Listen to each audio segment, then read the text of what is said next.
the Baddy. Apparently, he's not so bad. Apparently, it's Paddy the Good. And I've got to tell you, there's a number of things in promoting that work. You're just not going to get them wrong. And they're not even intended, but they work. One thing that works is when Dana throws his arm around a guy, and we all know it. We are going to have some front runners that jump on that bandwagon. Say, all right, the train's left the track. He's got the blessing of the promoter. It's going to be a great career, and I'm going to get on. But you are going to have the detractors, and they're going to come passionately. Every fight, you have a detractor, right? I mean, that's what being a fan is. Okay, I want this guy. I don't want this guy. But having a passionate emotion about one is very different. And any time Dana throws his arm around a guy, the detractors come in very passionately. It's just a story that always works. Now, Paddy's somewhere because he appears to have a great belief in his future potential by the boss. Somewhere within that, there's a misconception that he's going to run through the UFC. Nobody's going to do that. Nobody is going to do that. I mean, I'm just sharing for you.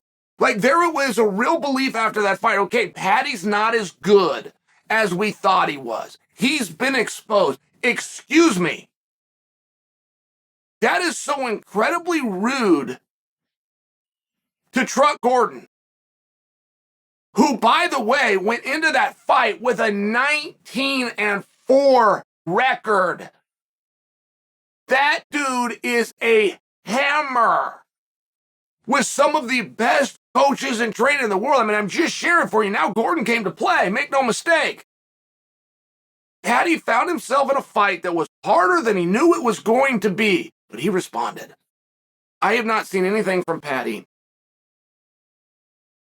that shows me anything less than a potential to be a future world champion. I haven't seen it.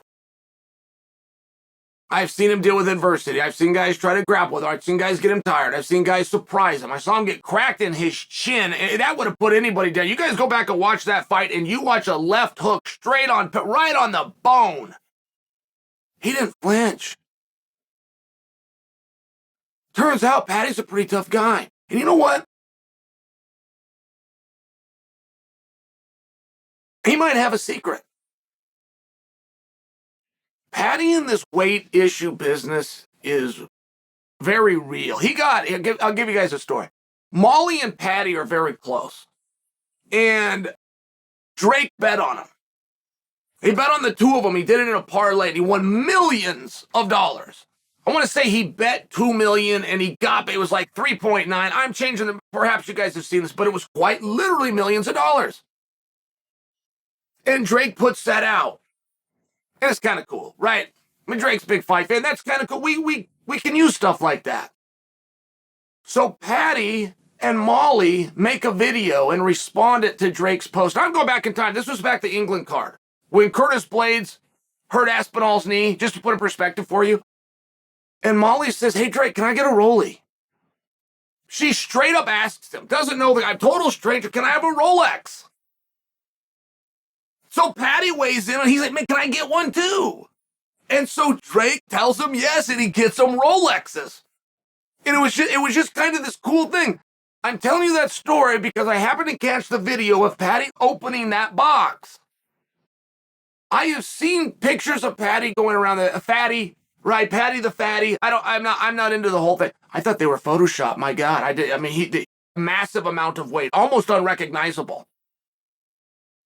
And I know this is a built-in story of his career, and I've never been a supporter of it. I really don't like the fatty stuff. However, there is another side to this, which is the absolute discipline and the absolute flip of the switch mentally to pull that weight off. And I don't ever hear him complaining about it.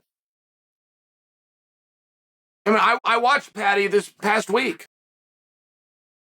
Talking about last week, but he put out an interview with Dana.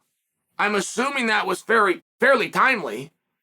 Guys cut weight, guys pulling that kind of weight, man, it's hard to talk. Your mouth gets dry, it's hard to talk. But then I got Paddy on Thursday at a press conference. I just didn't see him complaining. I didn't see him dragging around. And I go back to Rich Franklin. Rich Franklin was the first guy that ever got notoriety for pulling down to weight.